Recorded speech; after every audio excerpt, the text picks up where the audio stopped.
అవుతుంది.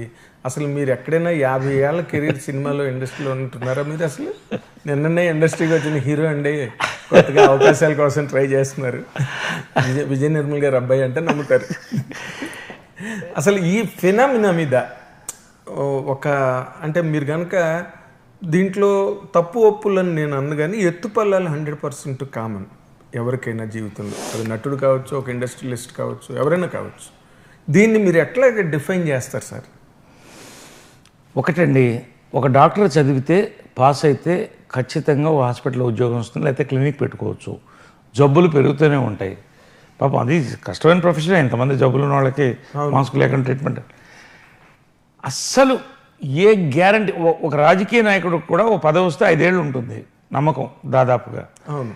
కానీ అస్సలు ఎలాంటి గ్యారంటీ లేనటువంటి ప్రొఫెషన్ ఏదైనా ఉంటే సినిమానే. అవును. అసలు ప్రపంచంలో పెరినియల్ లాస్లో ఉన్నటువంటి ఏకైక ఇండస్ట్రీ సినిమానే. ఎప్పుడు లాస్లో ఉంటుంది. పెరినియల్ లాస్ అనేది పర్ఫెక్ట్.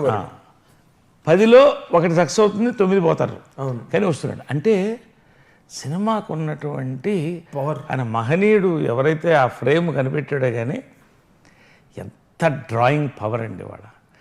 దాన్ని పెట్టుకుని ఎంతమంది ప్రైమ్ మినిస్టర్స్ అయ్యారు, ఎంతమంది ప్రెసిడెంట్లు అయ్యారు, ఎంతమంది చీఫ్ మినిస్టర్లు అయ్యారు, ఎంతమంది మినిస్టర్లు అయ్యారు. గ్రేటెస్ట్ అంటే ప్రతి ఎంటర్టైన్మెంట్ గ్రేటా కానీ ద గ్రేటెస్ట్ ఎంటర్టైన్మెంట్ ఎవర్ ఇంతవరకు మానవ దీంట్లో.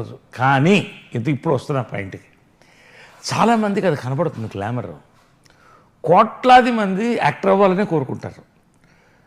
కానీ అందులో వేల మంది సినీ పరిశ్రమలోకి వస్తారు. అంతే, వేల మందే, వేళ్ల మీదే. అవును, వేల మీద లెక్కెట్టచ్చు. చాలా మట్టుకు అందులో కూడా యాక్టర్ అవ్వాలనే వస్తారు. ఎస్. జంజాల గారికి ఒక ఉత్తరం వచ్చిందంట, 2 ఉత్తరాలు వచ్చిందంట ఒక రాత్రి. ఆయన చెప్పేవాడు నాకు, ఒకటి హీరోగా నీకు, ఆయన నటుడు కూడా మంచి నటుడు, మంచి డైలాగ్ చెప్తారు, కంగ్రాచులేషన్ నువ్వు హీరోగా సెలెక్ట్ చేయబడ్డావు, వచ్చి కనబడని. సేమ్ రోజున విజయవాహిని నుంచి నాగిరెడ్డి గారి నుంచి నువ్వు రైటర్గా సెలెక్ట్ చేయబడ్డావు అని. ఆ రాత్రి నిద్రపోలేదంట ఆయన. మరి 2 అవకాశాలు ఒకేసారి. పొద్దున లేచి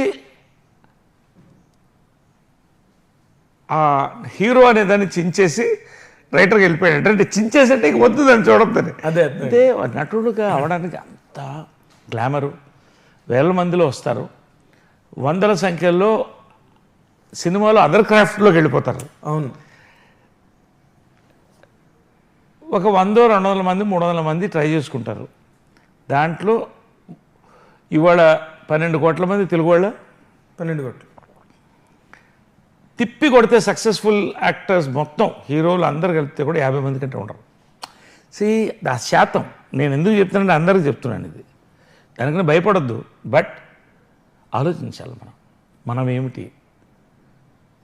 ప్రయత్నించడం తప్పలేదు. ఇవాళ మీడియం చాలా పెరిగింది. ఇవాళ ఓటీటీలో ఆ రోజుల్లో అసలు ఏముండేదండి, 3 స్టూడియోలు, ఎస్, ఓ 50 సినిమాలు.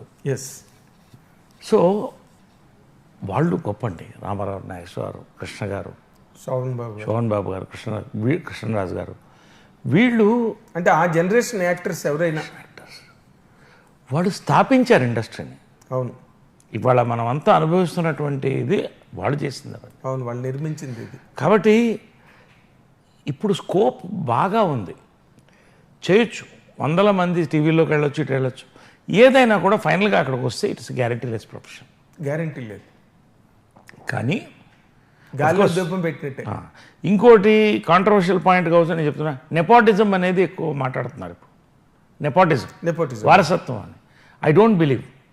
సినిమాలో వారసత్వం ఉండదండి. బంధుప్రీతి అయినా ఉండదు. నెపోటిజం అంటే చాలా మందికి అర్థం కాకపోవచ్చు.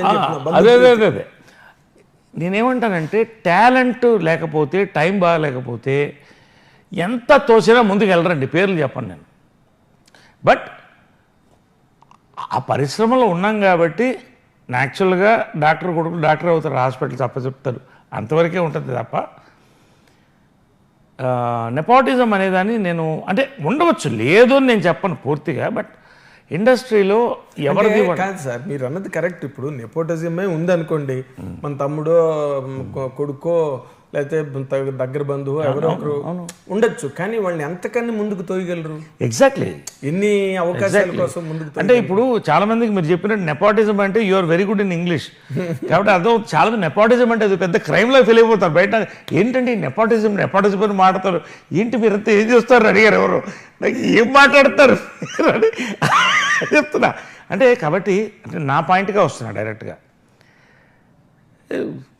నా అనుకోకుండా 12 కాపురంలో టైర్ కొట్టుకుంటూ తిరుగుతున్నాను రోడ్లో. దీపక్ గారు, ప్రభాకర్ రెడ్డి గారు "ఆ అబ్బాయిని పిలవండి" అన్నారు. చూడండి, మా ఇంట్లో ఉండేది. వాడు ఆ చైల్డ్ ఆర్టిస్టు బాగాలేదు కదా, ఏ నరేష్ రా నువ్వు చేస్తావా అని అడిగారు ప్రభాకర్ రెడ్డి. వచ్చింది అవకాశం. అవును, దాని అంతటా అది వచ్చింది, ఎవరు తోసింది కాదు. నేను మా అమ్మ ఆయనకి ఏం చెప్పారంటే, నేను అప్పటినే ఇది బాగా బ్రెయిన్ ఉండేది. అండ్ మా అమ్మ ఊళ్ళో లేదండి అన్న, వచ్చిన తర్వాత చేద్దాం బాబు అన్నాడు. లేదండి నాకు వస్తే చేయనివ్వదు, ఇప్పుడు షూటింగ్ స్టార్ట్ చేయండి సార్ అన్న. ఆయన నవ్వేసి ఇదిగో షాట్ పెట్టండి అతడికి అన్నారు.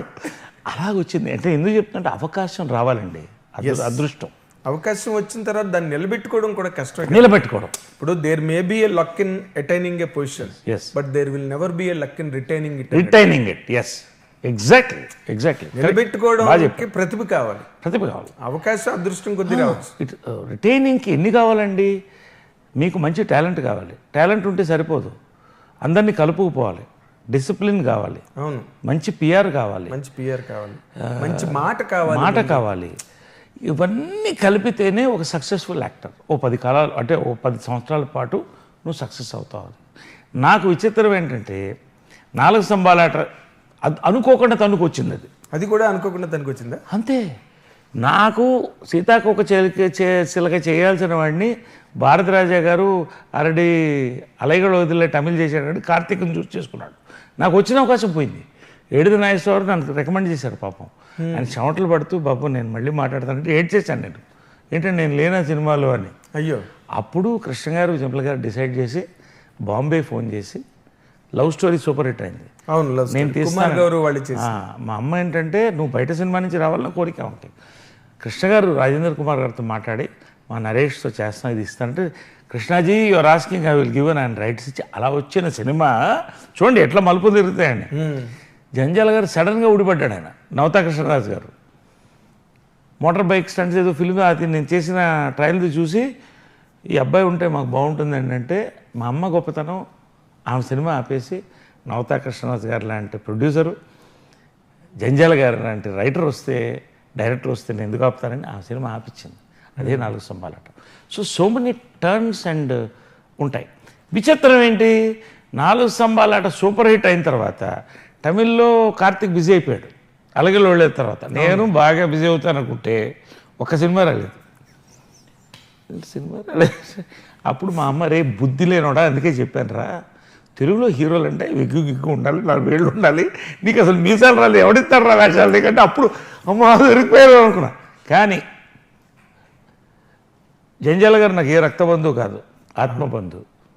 ఆయన వరుసగా అది నేను అసలు లోపలికి వస్తుంటే స్టూడియో బయట జంజాల అని పెద్ద బోర్డు, నిజంగా అంటే మెడ్రాస్లో ఆయన ఇంటి ముందు కూడా అంత పెద్ద బోర్డు లేదు. బాలుగారి ఇంటి పక్కనే కదా జంజాల గారి ఇల్లు. అదో చిన్న బోర్డు, ఇలా చిన్నది నేమ్ ప్లేట్ ఉండేది. ఇక్కడ ఎంత పెద్ద బోర్డు పెట్టారండి మీరు. నిజంగా అది విశ్వాసం. అంటే నిజంగా ఆయన లేకపోతే నేను లేను కదా, అమ్మ లేకపోతే, ఆయన లేకపోతే, లేకపోతే లేను నేను. కాబట్టి అలా వచ్చింది.